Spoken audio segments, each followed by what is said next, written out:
The wind cut across the coastline of the small coastal town of Point Reef in the United States. A thick fog covered the horizon, blurring the line between sea and sky, creating a feeling of immersion in a world apart. Daniel Parker, an investigator specializing in mythologies and natural phenomena, arrived there drawn by a series of unusual events reported by local fishermen. Reports of mysterious figures in the sea, creatures emerging at night, and the unexplained disappearance of a fishing vessel. Everything seemed to have an origin that defied any scientific explanation. The following morning, while walking along the coast, he came across an ancient rock covered in algae and with symbols engraved on its surface. The symbols seemed to refer to something much older than the local civilizations. At first, Daniel thought it might be some reference to the natives who inhabited the region before colonization, but something about that engraving unsettled him. It was as if it had been made by hands that understood the sea in a profound, almost mystical way. His contact with the local people revealed something even more intriguing. Many fishermen spoke of an ancient Inuit legend passed down through generations that told of Sedna, the goddess of the sea. According to the story, Sedna was once a young woman who lived in a coastal village in the Arctic until her own family abandoned her at sea. In revenge, she transformed herself into the ruler of the ocean, controlling all sea creatures.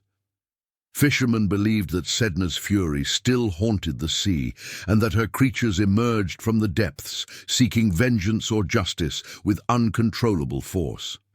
Daniel initially dismissed the legend as mere folklore. However, as he spent more time at Point Reef, he began to notice patterns and signs that couldn't be easily explained. Deep in the sea, something strange was happening. A disturbance in the currents, something that destabilized the local marine life. Fish, once abundant, were mysteriously disappearing, and the fishermen's nets were returning empty, as if the ocean had simply decided to swallow them. On a rainy night, Daniel went to the docks to investigate further. He found an old, abandoned fishing vessel, the Northern Light, which was half submerged in the sea. When he climbed aboard, a strange feeling overcame him. The air was heavy, and a soft sound, almost a whisper, echoed through the vessel. It was as if something was calling to him, drawing him to the bottom of the ocean. Looking towards the horizon, he saw an indistinct shape, a dark shadow moving in the water. The figure seemed to distort, as if trying to hide from human sight. Could it be that somehow the legend of Sedna had a basis in reality? At that moment, Daniel felt the weight of a story he didn't yet fully understand, but he knew he was close to something bigger, something far beyond what he had ever imagined possible. The sea was speaking, and he was beginning to listen. With a confused mind and a racing heart, Daniel returned to the small inn where he was staying. His thoughts revolved around the legend and the images he had witnessed. That soft sound, the shadow on the water. What did it all mean? Was Sedna, the goddess of the sea, a metaphor for the unfathomable mysteries of the ocean? Or was there something real in her story, something trying to manifest itself again in the present? He knew something was about to happen. But what? Do you believe that ancient legends can hide forgotten truths? Or is the sea simply testing us with its illusions? Share your thoughts in the comments below.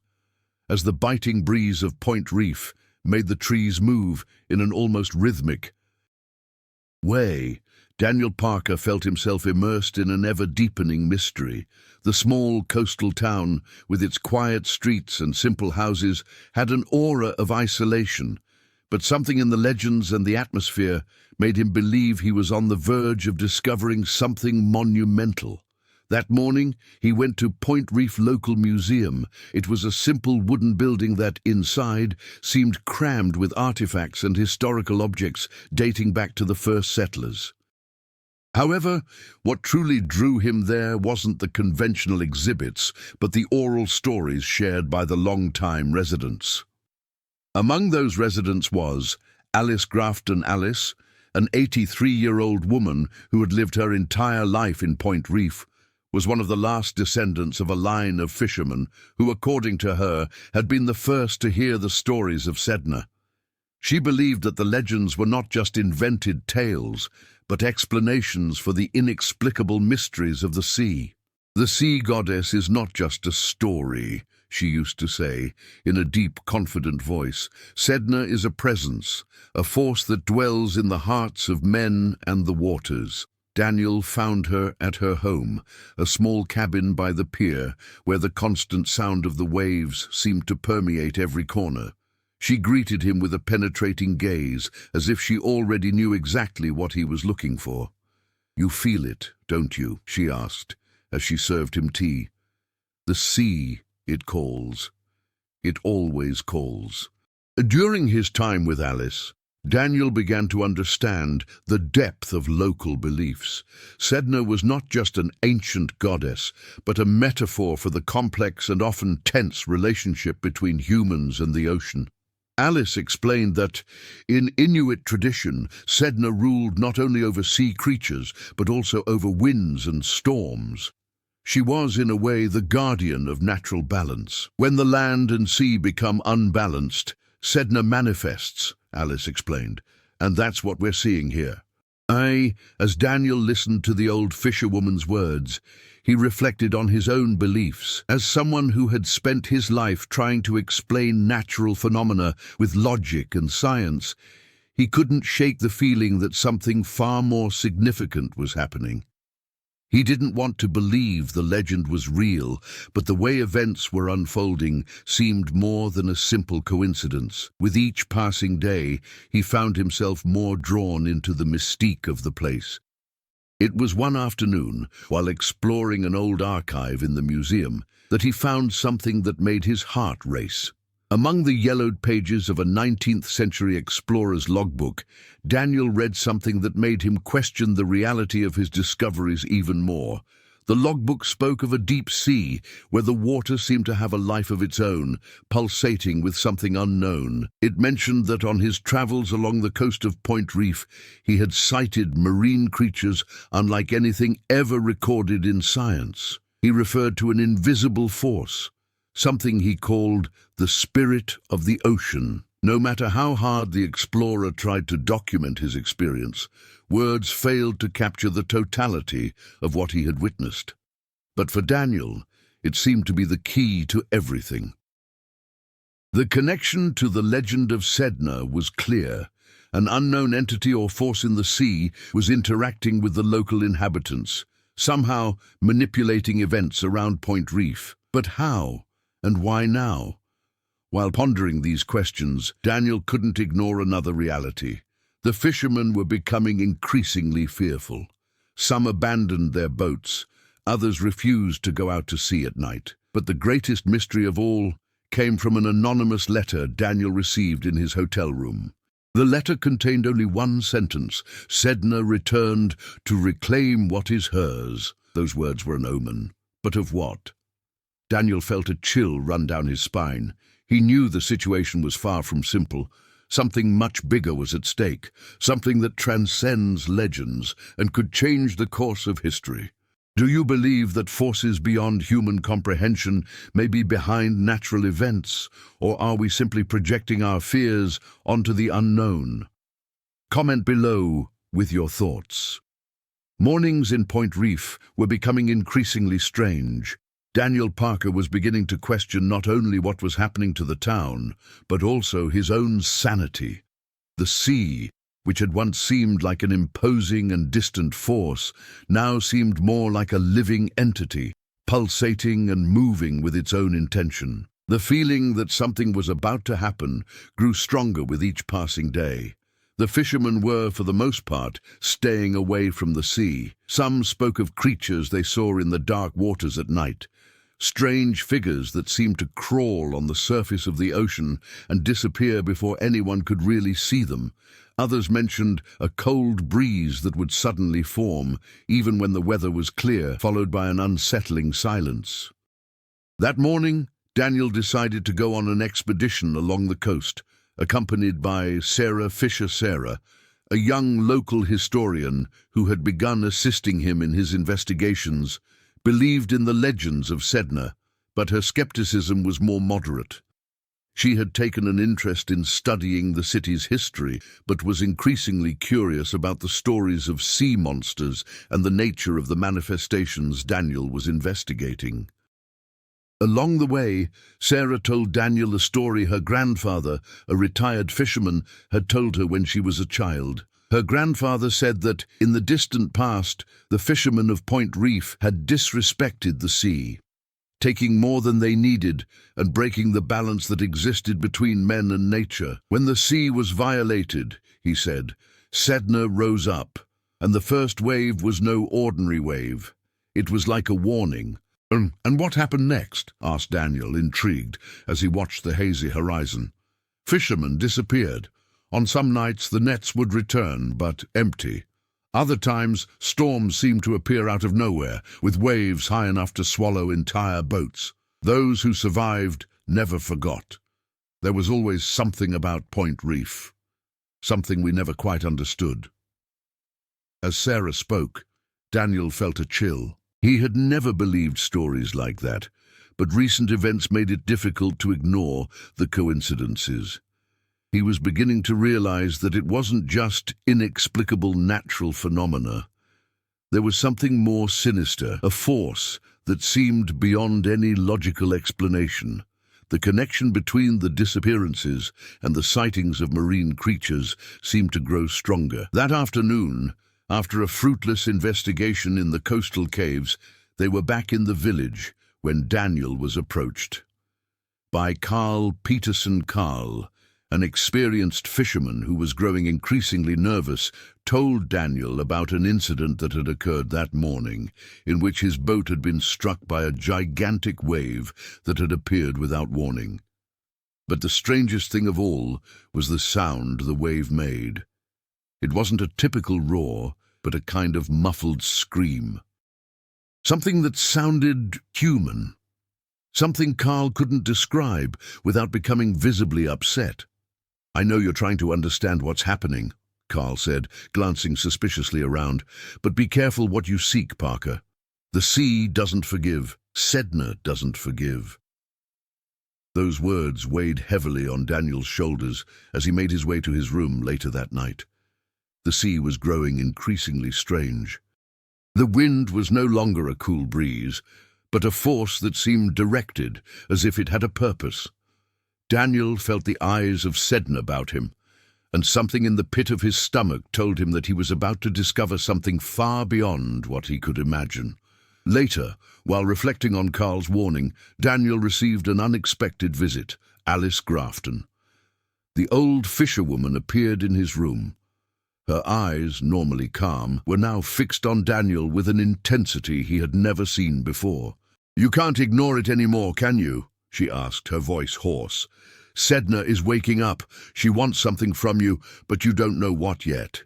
Daniel, uncomfortable with what he was hearing, tried to remain composed. "I know something is wrong, and I'm close to finding out what it is. I won't stop until I find the answers." "That's what you don't understand," Alice replied with a grim smile. "You won't find answers. You'll discover, perhaps, something even more terrible. And the sea won't let you leave." The next instant, a roar from the sea interrupted Alice's words. All the residents of Point Reef heard the crushing wave that formed out of nowhere. Daniel ran to the pier, where the sea was violently churning. A dark, gigantic figure was emerging from the depths, with gleaming eyes and a silhouette that stood out against the cloudy sky. Do you believe Daniel should continue his investigation, even knowing the risks, or would it be better for him to abandon Point Reef and return to safety? What would you do in his place? Comment below. The sound of the gigantic wave echoed like thunder in the heart of Point Reef. Daniel stood paralyzed on the edge of the pier, watching the dark figure emerging from the sea. The silhouette resembled a primal entity, a mixture of a sea beast and an ancient force. Its eyes, gleaming like beacons in the midst of the storm, were fixed on Daniel, as if observing him intently, seeing every thought he concealed. "This is impossible," Daniel murmured to himself, his feet unable to move in the face of what was happening. The figure emerged from the ocean with a disconcerting gentleness, as if the water were part of its very essence. It was not an ordinary creature, but something transcendental, a being from another time. "That can't be real," Sarah whispered, trembling beside him. But Daniel knew it wasn't an illusion. There was something in the air, something heavy, dense, that made everyone's hearts race. The figure, now partially visible, didn't resemble any sea creature he had ever studied. Its contours were undefined, as if the sea itself were shaping the creature as it rose. It didn't have a fixed form, but seemed to be rearranging itself with each movement, almost like a manifestation of pure energy. On impulse, Daniel ran toward the water, but before he could take another step, a strong hand grabbed him. It was Alice. "Don't come any closer," she shouted, her voice thick with urgency. "You don't understand, Daniel. You can't face this. The sea, Sedna, she's controlling everything." "But what does she want from me?" Daniel asked, breathless, his eyes fixed on the creature that was now a few meters from the beach. "Sedna wants justice. She wants you to pay for what men have done to her, for what they have done to the sea," Alice replied, her voice breaking. "You see, Daniel, the beginning of the end. The legend is not just a story. Sedna does not forgive." It was then that the creature, now taking on a more solid form, stopped abruptly. A powerful wave crashed onto the shore, and from within the water, a human figure emerged, rising with a surreal grace. It was a woman of ethereal appearance, her long hair floating like seaweed in the murky waters, her eyes shimmering like stars at the bottom of the ocean. She didn't seem human, but at the same time there was something profoundly familiar about her. Her face was marked by a suffering that Daniel recognized, a pain that seemed ancient but never forgotten. "The goddess of the sea," Daniel whispered, his voice filled with disbelief. He finally understood. That was Sedna, the goddess of Inuit mythology, personified in the form of a woman who did not belong to this world. Sedna looked at Daniel, and her immensely deep eyes made him feel a weight on his shoulders. "You came to me," she said, her voice soft but powerful. "But you cannot return. You have awakened that which cannot be contained. I don't know what you want from me," Daniel exclaimed, confused, trying to grasp the enormity of what was happening. "I was just trying to understand what's happening to the sea. Why is the sea changing?" Sedna sighed, and the sound resembled a lament laden with centuries of pain and fury. "The sea is changing because men have forgotten to respect the balance. You have taken more than you could bear. Now the ocean rises, I rise, and with that all the creatures that were once mine awaken." At that moment something strange happened. The sea around them churned even more, as if it were a living entity. The sky darkened, and a supernatural light shone upon the spot where Sedna stood. She reached out her hand, and the ocean responded. The waters formed into mystical figures, vast and majestic sea creatures emerging from the foam. They were beings that seemed made of water and light, but with eyes that radiated an ancient intelligence. Daniel felt a mixture of fear and fascination. He was facing an uncontrollable force, an entity that represented the very spirit of the sea. And he didn't know if he would be able to confront it or fully understand what was happening. "But I don't understand," Daniel said, trying to find an explanation. "I just wanted to find out the truth. I just wanted to know what was happening." Sedna looked at him, and her eyes gleamed as if they had the power to penetrate his soul. "The truth, Daniel, is that you are just a man, and the sea is eternal. Your search for answers, for control, is futile. There is no truth you can comprehend."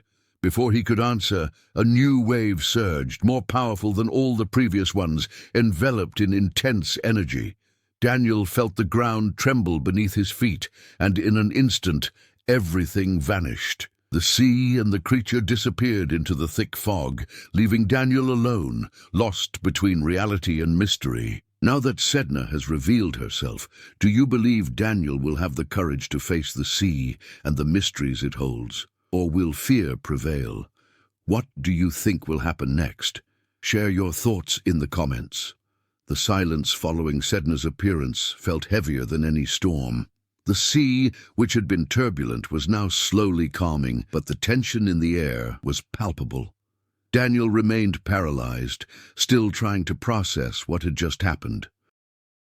The world around him seemed to have transformed into something unrecognizable, as if the line between the real and the supernatural had been torn apart once and for all. Sarah was beside her, but her eyes were empty, distant. She seemed to be fighting a whirlwind of emotions, Sedna's words echoing in her mind. "You have awakened something that cannot be contained." She felt as if she were being pulled towards an abyss, and however much she tried to remain rational, she knew that nothing would ever be the same again.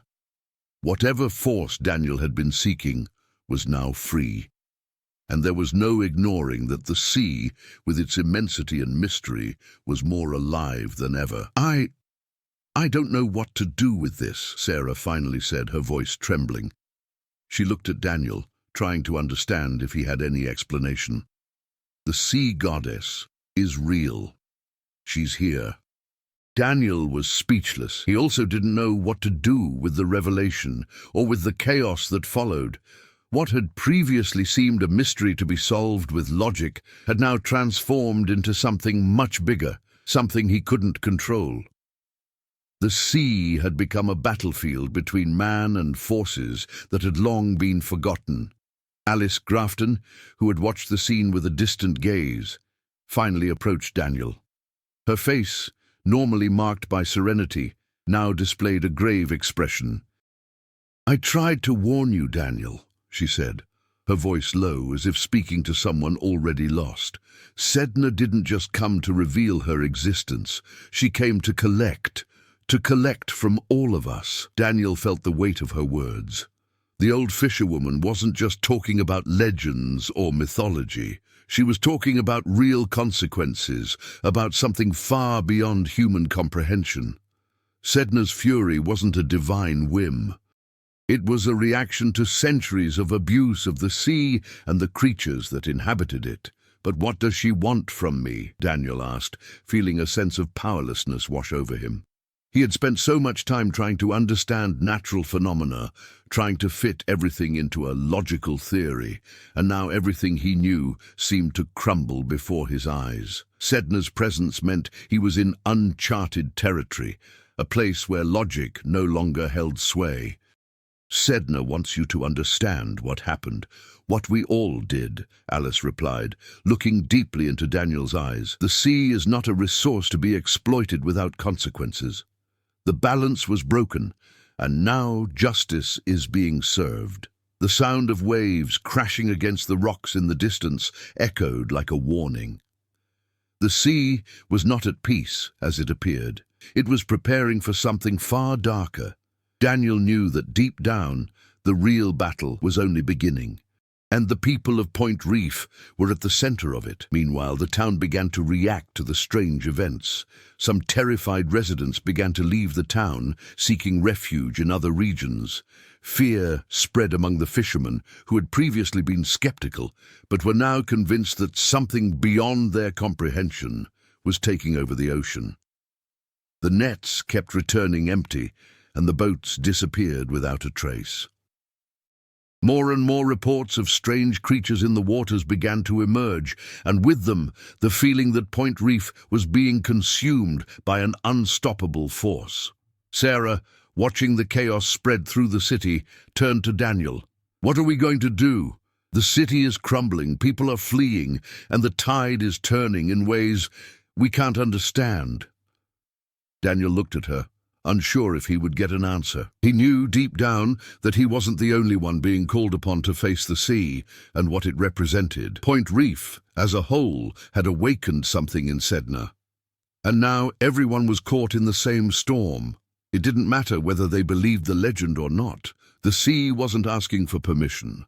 We need to understand what Sedna wants, Daniel said, his voice now firmer, and how we can try to prevent what is coming. But as he spoke, a new sound echoed through the empty streets of Point Reef, a roar, deep and powerful, coming from the sea. And this time, it wasn't a wave. It was something different, something that seemed to be calling, not only to the townspeople, but also to something even greater. Now that the consequences of Sedna's fury are affecting everyone in Point Reef, do you believe Daniel and Sarah can find a way to appease the sea and its creatures? Or is the city's fate already sealed? Tell us what you think in the comments. The town of Point Reef was in ruins. Sedna's revelation had not only shaken the local residents, but also caused a wave of panic that swept through the streets and beaches.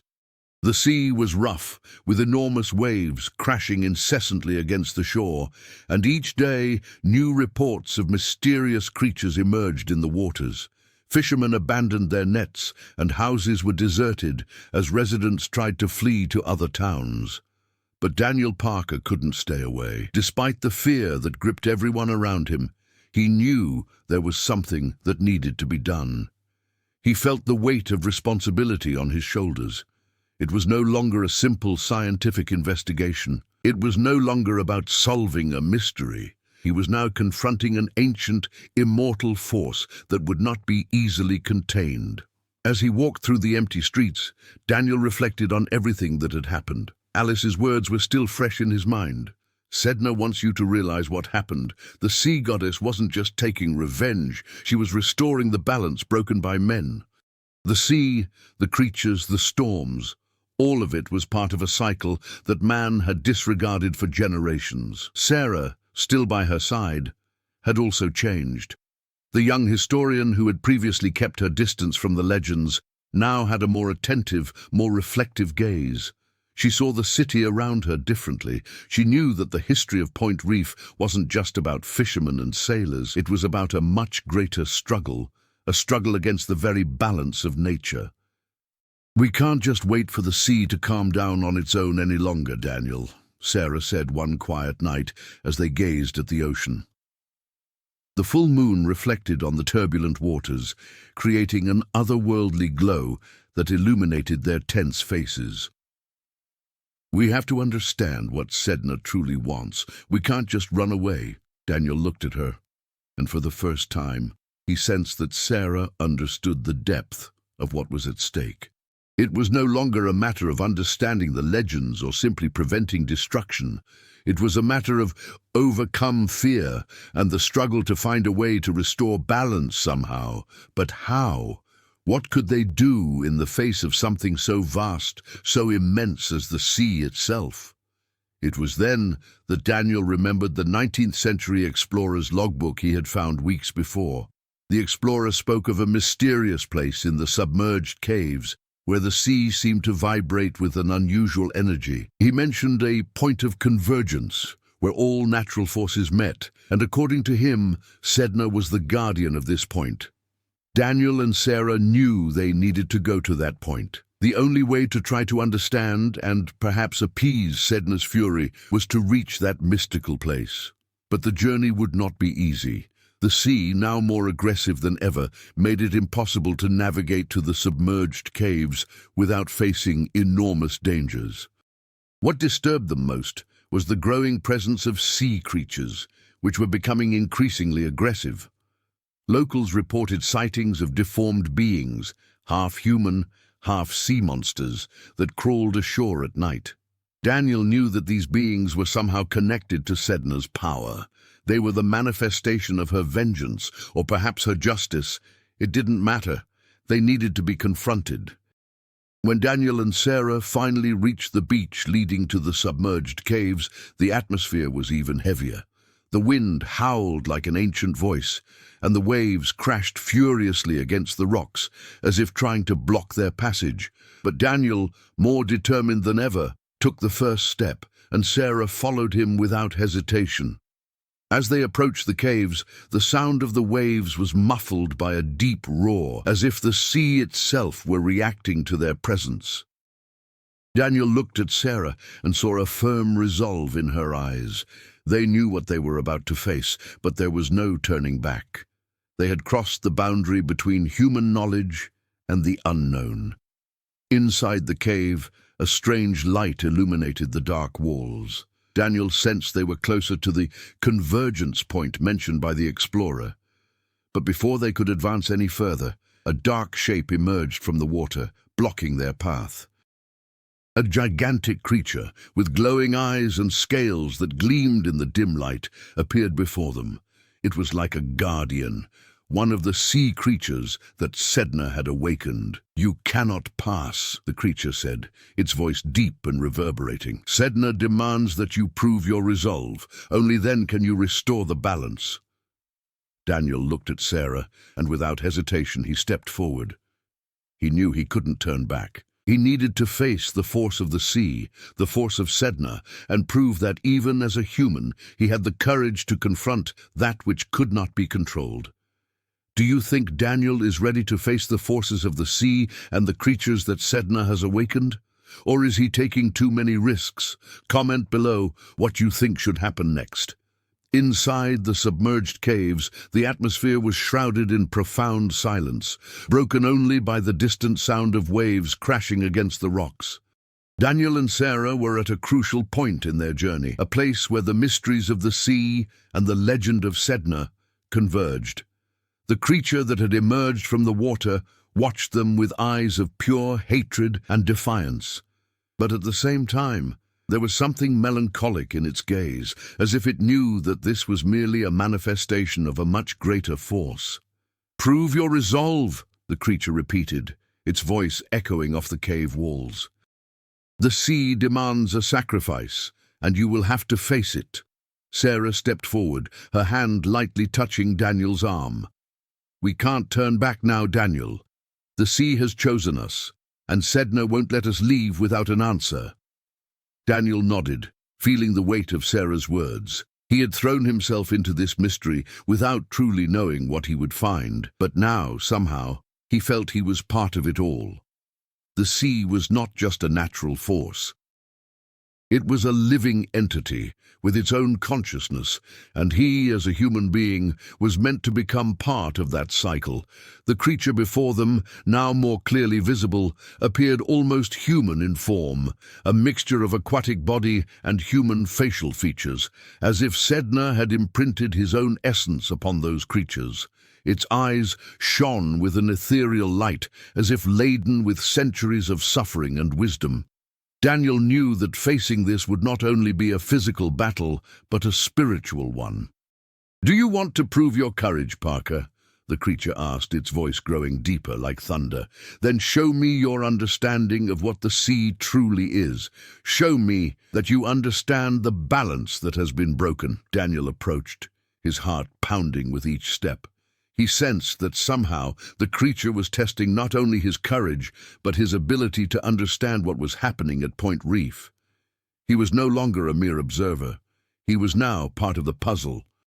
"I understand," said Daniel, his voice firm. "The sea is a force that needs to be respected. The people of Point Reef took more than the sea could give, and now we are paying the price for it. But I also believe that we can restore the balance. If we can understand the mistake, perhaps we can correct it." The creature watched him silently for a moment, and the air around them seemed to vibrate. Finally, with a slow, deliberate movement, it stepped away, gesturing for them to follow. "Prove your words," she said, and disappeared into the dark waters of the cave. Daniel and Sarah, their hearts now racing, ventured deeper into the cave, following the path indicated by the creature. They were about to reach the convergence point the explorer had mentioned in the journal, the place where all the forces of the sea met. A point of power, where the energy of the earth, the sea, and the spirit of Sedna converged. The path grew ever narrower, and the deep waters around him seemed alive, pulsing with an almost tangible energy. The pressure increased with each step, but Daniel's determination was unwavering. He knew this was the moment to face the greatest challenge of his life. It was no longer just about solving a mystery, but about restoring the balance between man and the sea. As they advanced, a strange light illuminated the entrance to a large underground cave. Daniel and Sarah entered cautiously, unsure of what to expect. In the center of the cave, a large rock formation rose, with ancient symbols engraved on its surface. Those symbols, Daniel recognized, were part of the legends Alice had told. Symbols representing sea creatures and ancient sea gods, and then in the center of the cave something extraordinary happened. A gigantic column of water appeared. Sim, a liquid tower, pulsating with energy, like a beacon illuminating the entire cave. The sound of the water was deafening, yet hypnotic, as if inviting Daniel and Sarah to draw closer. It was the point of convergence they had been searching for. Sedna, or perhaps her essence, seemed to emanate from within that column. The water appeared alive, molding itself to form the silhouette of a woman, slender and majestic. Her eyes, those bright and deep eyes, were fixed on Daniel, as if assessing him, expecting something from him. The air was thick, almost as if time had stood still. Sarah stood beside Daniel, her gaze reflecting fear and fascination, but also a resolve she hadn't possessed before. It was as if they were about to witness the final resolution of this age-old conflict. "You've come this far, Daniel Parker," Sedna's voice echoed, not from her lips, but from the very water that surrounded her. "But that doesn't mean balance will be easily restored. You position yourself as a mediator between humans and the seas. But your understanding is limited. You want to correct what has been broken. But first, you must understand the true nature of what has been lost." Daniel stepped forward, the weight of responsibility now clearer than ever. He knew he couldn't turn back. Not anymore. He also knew he wasn't solely responsible for disrupting the balance, but as a human being, he had to try to fix what was within his reach. "I understand," said Daniel, his voice firm, "that there is nothing we can do without the sea's consent. Human actions have had their consequences, but we are willing to learn, to respect, to restore what has been lost. The sea cannot be treated as something to be exploited without limit. What has been taken must be returned." Sedna's figure seemed to observe Daniel more intensely, as if assessing his sincerity. A wave of energy coursed through the column of water, causing the entire cave to vibrate. The sea creatures that manifested in the surrounding waters began to move, as if awaiting their goddess's verdict. "You seek the restoration of balance, but the sea demands something in return," Sedna's voice spoke, now softer, like a whisper from the ocean. "There is something that man must learn, and it is a sacrifice that cannot be ignored." Daniel looked at Sarah, seeing in her the same determination he felt. They had come this far, not to save the city or heal the wounds inflicted by the sea, but to learn the truth. It was time to accept sacrifice, not as something to be feared, but as part of the process of reconciliation between man and nature. "We are ready for whatever is necessary," Daniel said, more convinced than ever, "not only for ourselves, but for everyone in Point Reef, who need to understand what the sea truly means. We cannot continue living without respect." The column of water, which had previously seemed like a solid, insurmountable wall, was now transforming into something more fluid, more malleable. The figure of Sedna, with its immortal and knowing eyes, smiled enigmatically. "So you understand the sacrifice, Daniel Parker," she said, before the water began to churn and form a powerful vortex. "This is the final moment. You will have to decide what the price will be." Now that Daniel is about to face the sacrifice demanded by Sedna, what do you think will be the cost to restore balance? What will Daniel have to sacrifice? Share your opinion below. The column of water in front of Daniel and Sarah began to swirl, creating an impressive vortex that made the surrounding rocks tremble. The sound of the water was deafening, like the roar of a hurricane about to consume everything. Sedna, or her essence, seemed to observe every movement with her eyes that shone like submerged stars. She was awaiting the final decision. "You've come this far," said Sedna, his voice echoing throughout the cave. "But what will become of you when the balance is restored? When the tide turns, will humans truly learn from what they have lost?" Daniel could no longer discern what was real and what was a manifestation of natural forces. The cave was transforming, as if the ocean itself were alive and breathing, pressing to have its will done. The sea wanted something, and Sedna wanted something more, the redemption of humankind, and the recognition that man was no longer the master of the earth, but part of a larger cycle. "I can't go back," Daniel said, his eyes fixed on the goddess. "I know we have to pay the price for our mistakes, but that doesn't mean we should continue with the destruction. I know the sea needs respect, and the balance must be restored. I don't know if I can do it alone, but I'm ready to face whatever is necessary." The swirling water in the column began to form images of past tragedies, the fishermen who had plundered the sea's riches, the imbalances caused by overexploitation. Daniel saw the sea creatures, those now being awakened, destroying boats and invading the fishermen's homes. But amidst the destruction, he also saw the beauty of the sea, the corals, the fish in harmony, the flow of the tides that sustained life. He understood. The violence of the sea was not random. It was a reflection of human behavior. Sarah beside him was silent, but her eyes reflected the same resolve. She had studied the legends, but now she understood something deeper, something Daniel finally seemed to have grasped. The true nature of the sea was not merely brute force, but also wisdom, cycles of life and death, and above all, the need for respect. The column of water, now formed into a turbulent vortex, began to concentrate in the center of the cave, forming a shimmering, liquid sphere. Sedna seemed to be inside the sphere, its ethereal form enveloping Daniel and Sarah with immense pressure, as if testing their courage. "Do you want to restore the balance?" Sedna asked, her voice now soft, but laden with immense wisdom. "Then prove to me that you understand sacrifice. Sacrifice is not merely a loss. It is an act of giving, of offering without expecting anything in return. Are you willing to sacrifice something of yourself? The truth, Daniel Parker, is that humans cannot live in harmony with the sea without a price.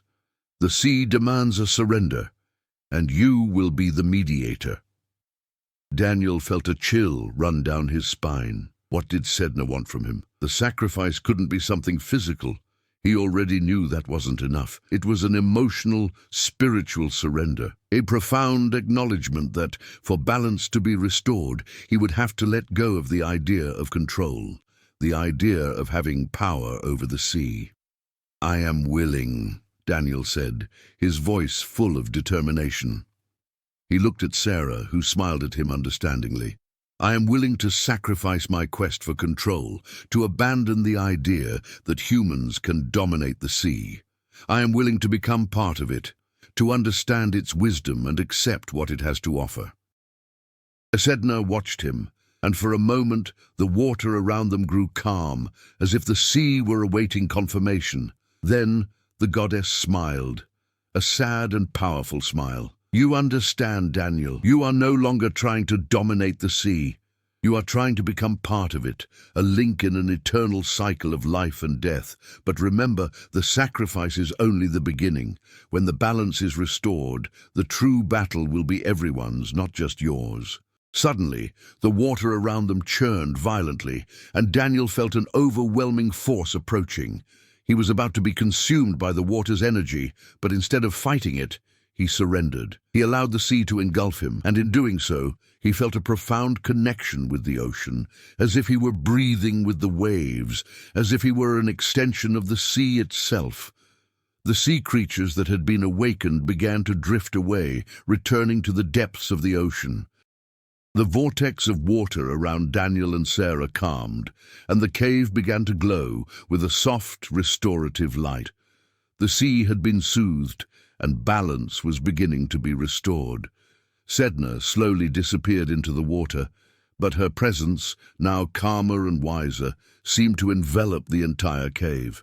Daniel knew that the sacrifice was still being made, but he also knew that somehow he had fulfilled his part. Now that balance has been restored. Do you think Daniel and Sarah's sacrifice was enough to appease the fury of the sea, or are there still more challenges to face? Comment below with your predictions for the next chapter. The waves on the horizon of Point Reef were calm, a tranquility that seemed a direct reflection of what had happened in the submerged caves.